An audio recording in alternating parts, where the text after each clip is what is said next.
시간에는 왜 이런 일이라고 하는 주제를 가지고 주의 말씀을 함께 듣도록 하겠습니다.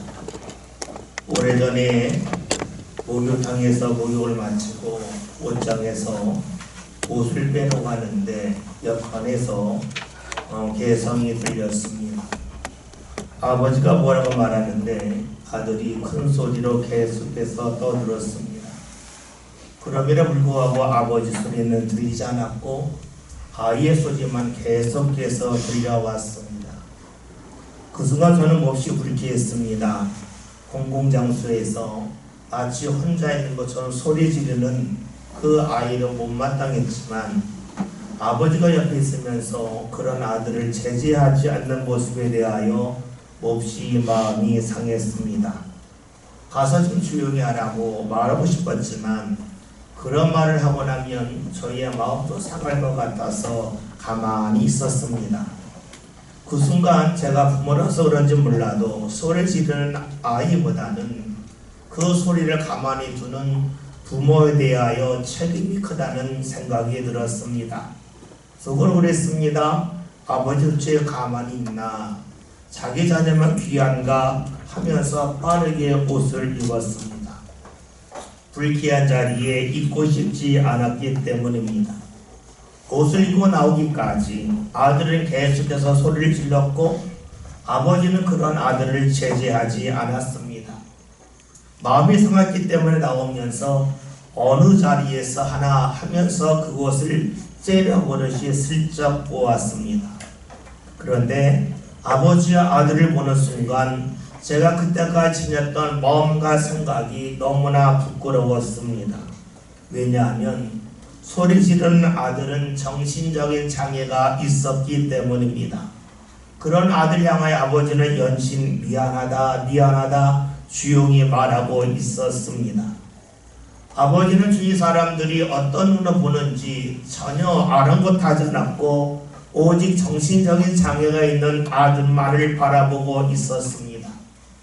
이를 보면서 저는 장애가 있는 자녀와 함께하는 부모가 얼마나 힘들까 하는 생각이 들었고 그런 부모를 탓했던 저 자신이 너무나 부끄럽기 이를 데 없었습니다.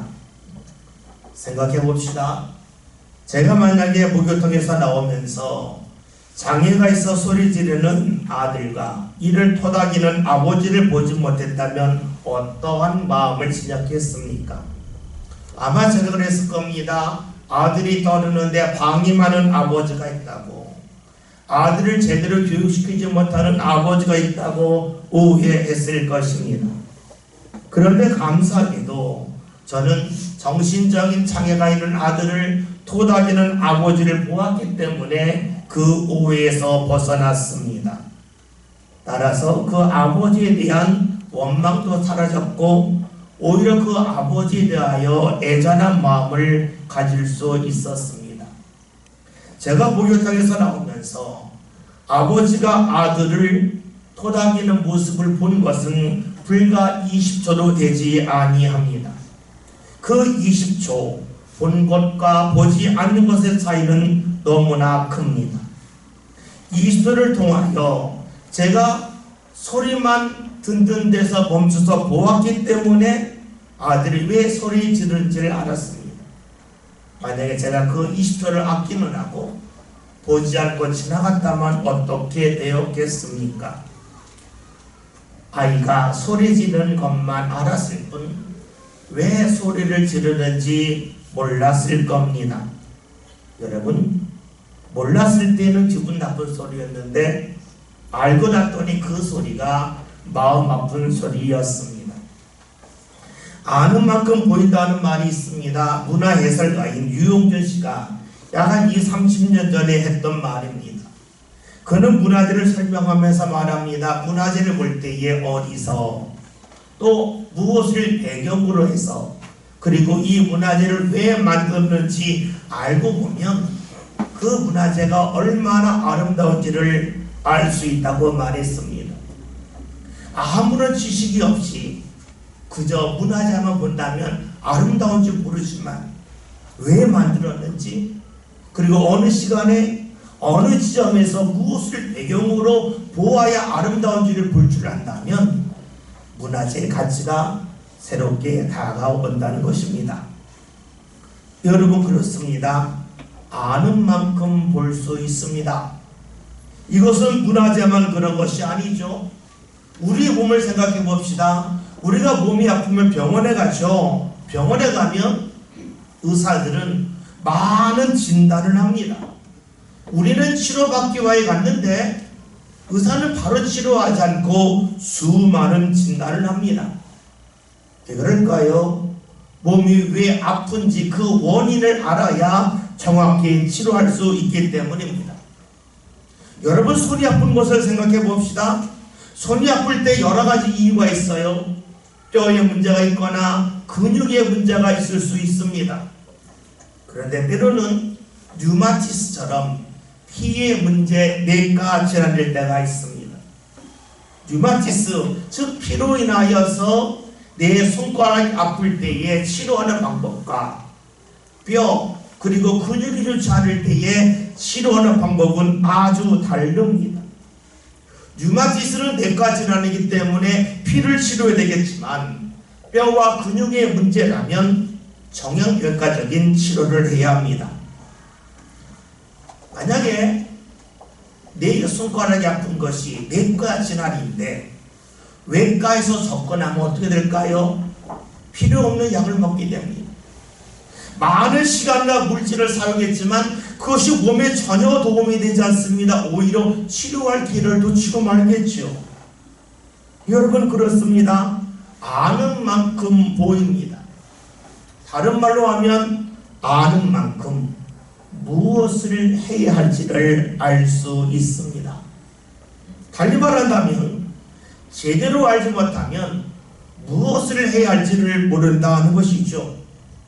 무엇을 해야 할지를 모른다 보면 하지 말아야 할 일, 하지 않아도 될 일을 하고 맙니다.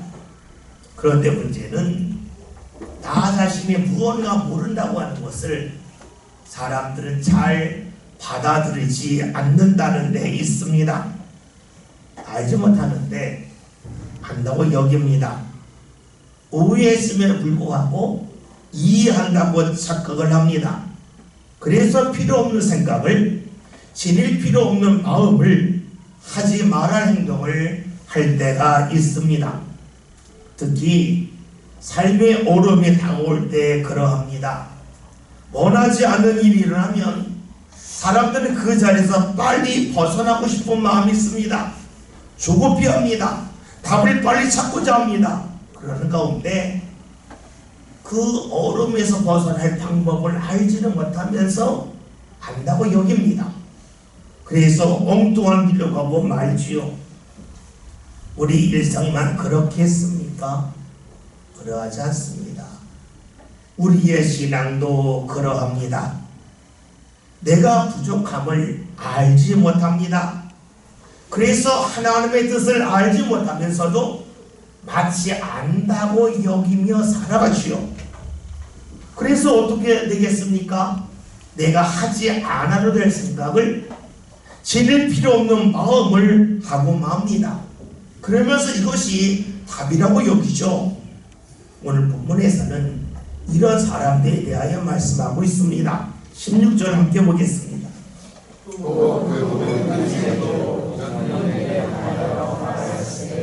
그중에 알기 어려운 것이 더 있으니 무식한 자들과 쓰지 못한 자들이 다른 성령과 같이 그것도 억지로 불다가 스스로 멸망에 이르느니라. 아멘.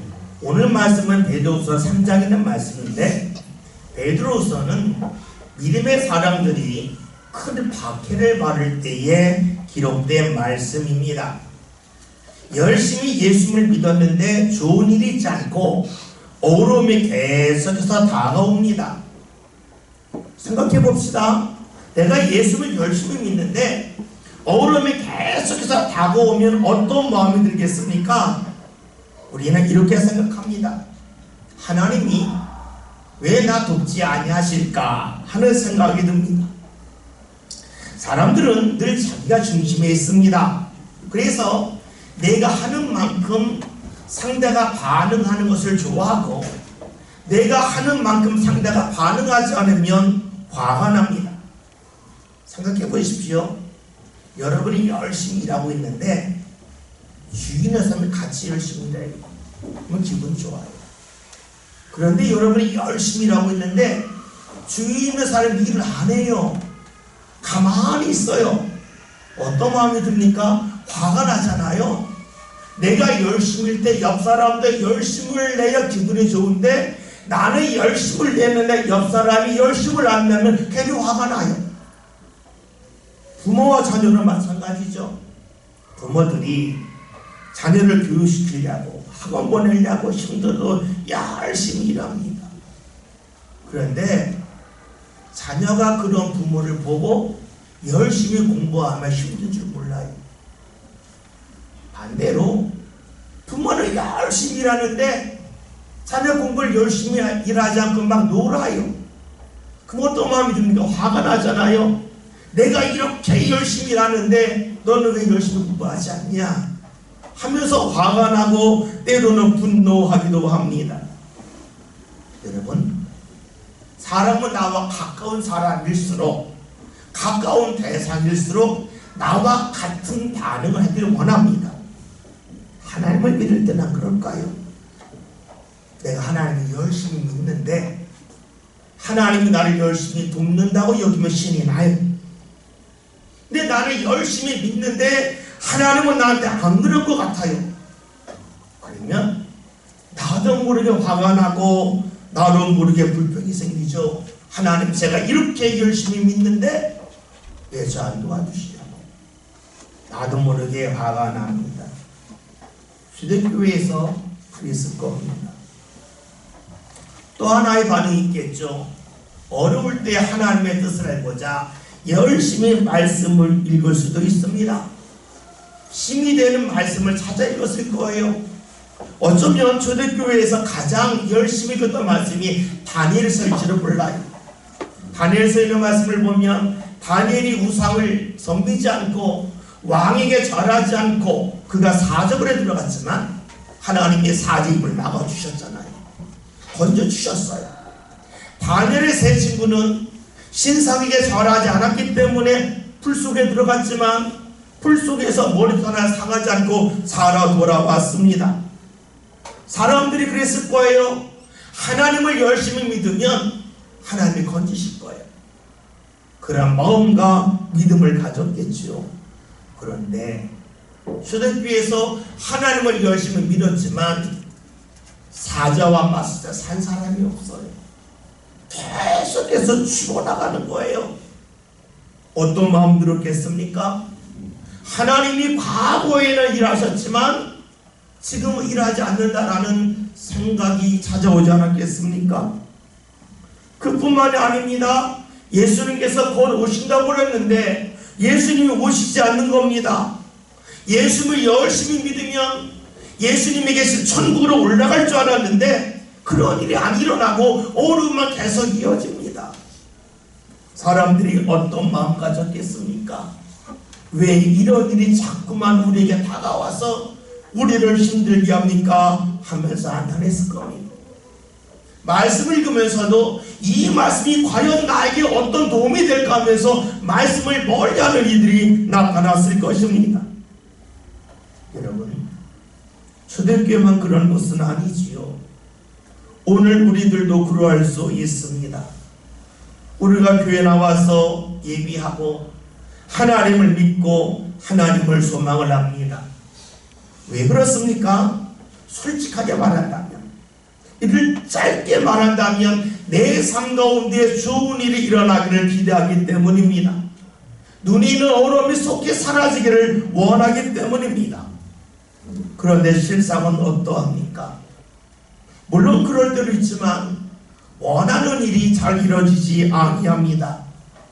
나는 열심을 다하여 하나님을 믿었는데 하나님은 나에게 열심이 없다고 느껴질 때가 있어요. 그러면 나도 모르게 원망이 나옵니다. 나는 열심을 다하는데 하나님 도대체 왜 그러십니까? 하는 생각이 찾아오죠. 또 말씀을 읽으면서 하나님 과거에는 그토록 크게 일하시고 역사하셨는데 지금은 뭐 하십니까? 혹시 내가 믿는 하나님이 태양 같은 분 아닐까? 태양이 계속해서 빛을 내고 열을 발하지만 어느 정도 시간이 지나면 태양도 꺼진다고 과학자들이 말하지 않습니까? 하나님도 과거에는 힘이 있었지만 지금은 그 힘을 잃어버려서 하나님이 아무것도 못하는 건 아닌가 하는 생각이 찾아올 수도 있습니다. 이런 모습을 우리가 지닐 수 있습니다. 왜 그렇습니까? 지금 내 자리에서 나의 신앙을 하나님을 판단하기 때문입니다. 이들에게 오늘 성경의 말씀하죠. 16절 다시 보겠습니다. 또 그 모든 전체로 너희에게 하여 말하였으되 그 중에 알기 어려운 것이 더러 있으니 무식한 자들과 굳세지 못한 자들이 다른 성경과 같이 그것도 억지로 분하다 스스로 멸망에 이르느니라. 아멘. 말씀대의 마지막에 있는 것을 보면 억지로 푼다는 말씀이 나옵니다. 억지로 푼다는 것은 무엇을 말할까요? 제대로 알지 못하는데 안다고 여기면서 해답을 내놓는 것을 말합니다. 그런 이들 경험하는 것이 무엇인가? 오늘 말씀을 보았더니 스스로 멸망에 이른다. 하나님과 멀어짐을 말씀하고 있습니다. 여러분, 제가 목욕탕에서 시끄럽게 떠오르는 아이의 소리를 들었습니다. 그리고 판단했습니다. 아이가 왜 그래? 부모 도대체 뭐 하는 거야? 했습니다. 그리고 그냥 나왔다면 제 판단이 맞은 것이겠습니까? 아니면 제가 20초 보았지만 그 부모와 아이의 반응을 보면서 아, 이래서 이랬구나 라고 보는 것이 맞겠습니까? 제가 분명히 들었습니다. 그러나 그 들은 것이 모든 것을 들은 것은 아닙니다. 제가 들어 알았습니다. 그러나 다 안 것은 아니었습니다. 그럼에도 불구하고 다 안다고 여긴다면 그것은 오해입니다. 제대로 모르고 해석한 겁니다. 오늘 말씀대로 하면 억지로 푼 것입니다. 제대로 알지 못하는데 제대로 안다고 여긴다면 하나님의 역사가 아직도 진행 중인데 하나님의 역사가 이미 끝났다고 여긴다면 어떻게 되겠습니까? 억지로 푸는 사람이 됩니다.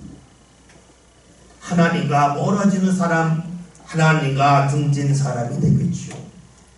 그러면 하나님과 등졌을 때 우리에게 어떤 일이 일어납니까? 오늘 말씀 17절을 보겠습니다. 너희가 이것을 미리 알았으면 무고한 자들의 미혹에 이끌려 너희가 굳세에서 떨어질까 삼가라. 아멘. 하나님을 믿다가 하나님을 멀리했습니다.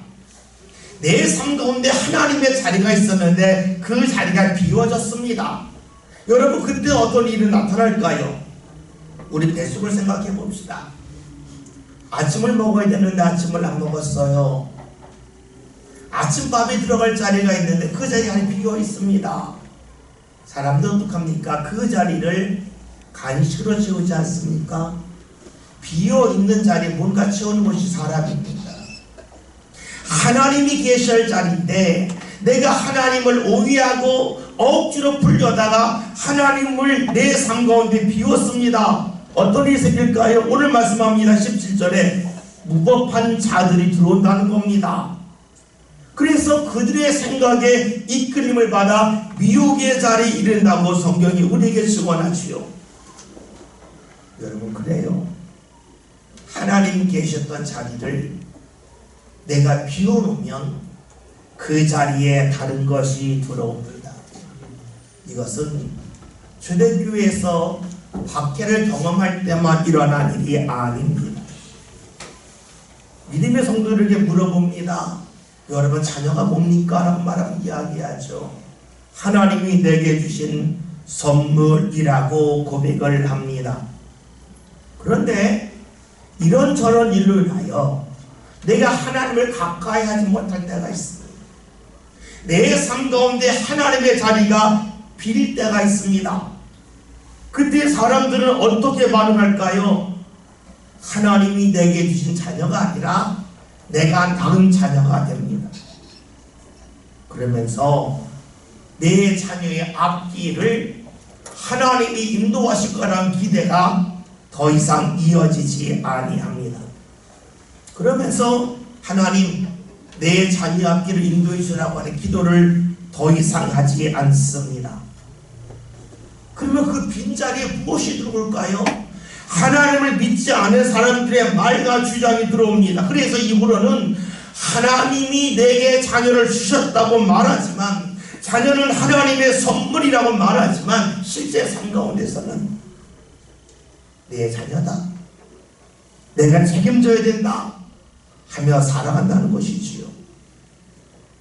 내 자녀만 그럴까요? 내 삶도 마찬가지죠. 나는 하나님이 사랑하셔서 하나님의 뜻 가운데 이 세상에 보내셨다고 하는 믿음이 있다면 하나님을 찾습니다. 근데 그 믿음이 사라지는 순간 어떻게 될까요? 내가 열심히 살아야지, 내가 만나는 사람에게 좋은 인상 심어줘야지, 그러면서 다른 사람에게 초점이 맞춰지기 시작을 합니다. 하나님이 있어야 할 자리에 하나님이 계시지 않으면 다른 것이 들어옵니다. 오늘 말씀이 그런 말씀이죠. 하나님께서 왜 가만히 계시냐고, 왜 돕지 않냐고 하면서 하나님에 대하여 스스로 오해하여 자신의 삶을 억지로 풀려고 하는 사람들은 다른 사람들의 미움을 받아 살게 된다고 말씀하고 있습니다. 그런데 우리가 이 시점에서 냉정하게 살필 것이 있습니다.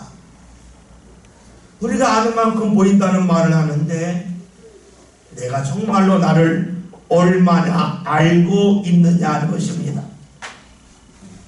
아는 것이 적을 때에 자신이 충분히 알지 못할 때가 있습니다. 여러분, 이럴 때에 사람들의 반응은 크게 두 가지로 나눠집니다. 아는 것이 적음에도 충분히 알고 있다고 느껴서 왜 내 눈에 안 보여? 그러니까 없어 라고 말할 수 있습니다. 반면 어떤 사람은 내 눈에 무언가 보이지 아니할 때에 내가 아는 것이 부족하구나, 내가 더 알게 되면 어느 순간에 보인다 라고 말할 수도 있습니다. 무언가 보이지 않을 때에 안 보이니까 없어 라고 말할 수도 있고, 내 눈에 아직 안 보일 뿐이라고 할 수도 있습니다. 우리가 하나님을 믿죠. 하나님을 믿는 이유는 하나님이 나와 다르기 때문입니다. 하나님이 나와 똑같다면, 나보다 부족하다면 누가 하나님을 믿겠습니까? 하나님은 나와 다릅니다. 나는 못 보는 것이 있지만 하나님은 모든 것을 보고 계십니다. 그래서 하나님을 믿습니다. 지금 내게 일어나는 일의 원인을 나는 정확하게 모릅니다. 그러나 하나님은 알고 계십니다. 내 앞에 있는 일을 통하여 내 앞 일이 어떻게 열려질지 나는 모릅니다. 그러나 하나님은 아십니다. 이것을 믿는 것이 신앙입니다. 이런 이들에게 주께서 말씀하십니다. 18절 함께 봅니다.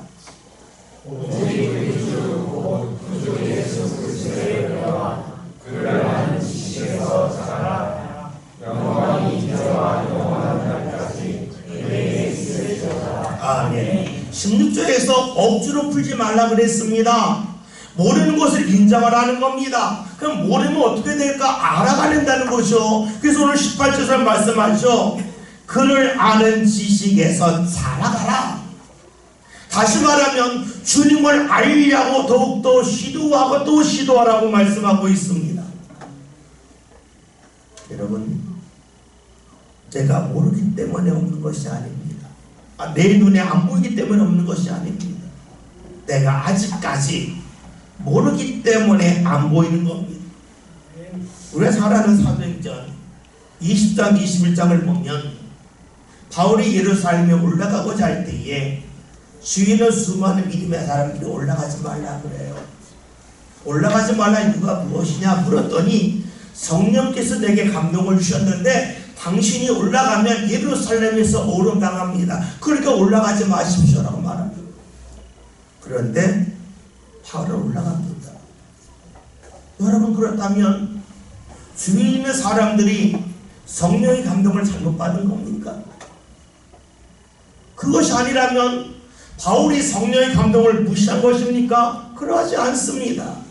우리는 그 두 가지가 함께 볼 말씀, 해석할 말씀임을 알고 있습니다. 봅시다. 발을 놓고 기도하는 사람들이 말했죠. 예루살렘에 올라가면 오름당한다는 것이었어요. 주께서 왜 그들에게 감동을 주셨을까요? 예루살렘에 올라가면 오름당하니까 가지 말라고 감동 주셨을까요? 아니면 예루살렘에 올라가면 오름을 당하니까 더욱더 단단히 준비하라고 알려주셨을까요? 바울과 함께한 사람들은 예루살렘에 올라가면 오름당한다는 주의 감동을 받고 스스로 해석을 합니다. 그러니까 오름은 가면 안 된다는 거예요. 그런데 바울은 달랐어요. 그 감동을 주님 왜 주셨습니까? 주께서 알려주시는 거죠. 오름 당할 거 알고 더 단단히 준비하라는 겁니다. 아멘. 여러분 봅시다. 하나님이 내게 감동을 주셨을 때에 그 감동 속에 해답이 있을 때가 있지만 때로는 감동만 주시고 주께서 그 후에 해답을 주실 때가 있습니다. 바울과 함께한 사람들은 감동을 받고 해답을 자신이 찾았습니다. 바울은 감동을 받고 그 해답을 주께 물었습니다. 그렇죠. 감동을 받고 스스로 결정하는 이가 있는 것 하면 감동 속에 어떤 주의 뜻이 있을까를 찾는 이가 있습니다. 초대교회에 얼음이 있었어요. 박해가 있었어요. 얼음을 좋아하는 이는 없잖아요. 그런데 그 얼음을 경험하면서 하나님이 우리를 멀리 있다고, 과거의 하나님과 지금의 하나님은 다르다고 판단하는 이가 있습니다. 스스로 해석하는 겁니다. 억지로 해석하는 겁니다. 그런데 다를 수도 있습니다. 억지로 해석하지 않습니다. 주께서 왜 이런 얼음을 주셨는지 저에게 알려주세요. 주의 뜻이 무엇인지 알아가길 원합니다 라고 반응할 수도 있습니다. 오늘 성경 말씀하죠. 억지로 풀려고 하지 말고 주님 앞에 가까이 나아가라는 겁니다. 주의 지식을 알아가라는 겁니다. 주님이 어떤 분인지, 그 주님이 나에게 어떤 방법으로 인도하실지에 대하여 알아가라고 말씀하고 있지요. 어려움은 달가운 일은 아닙니다. 그러나 여러분, 어려움이 쓸데없는 일도 아닙니다. 때로는 어려움을 통해서 아주 중요하고 귀한 일을 이루어갈 때가 상당히 많습니다. 만약에 우리가 어려움은 나쁜 거라고 다 피해버린다면 어쩌면 우리를 삶 가운데 고귀한 일은 일어나지 아니할 수도 있습니다. 예수님의 십자가를 봅시다. 예수님은 십자가를 지셔야 했습니다. 힘든 일이고 고된 일입니다. 그러나 하나님께서는 예수님에게 그 일이 고귀한 이름을 알려주셨습니다.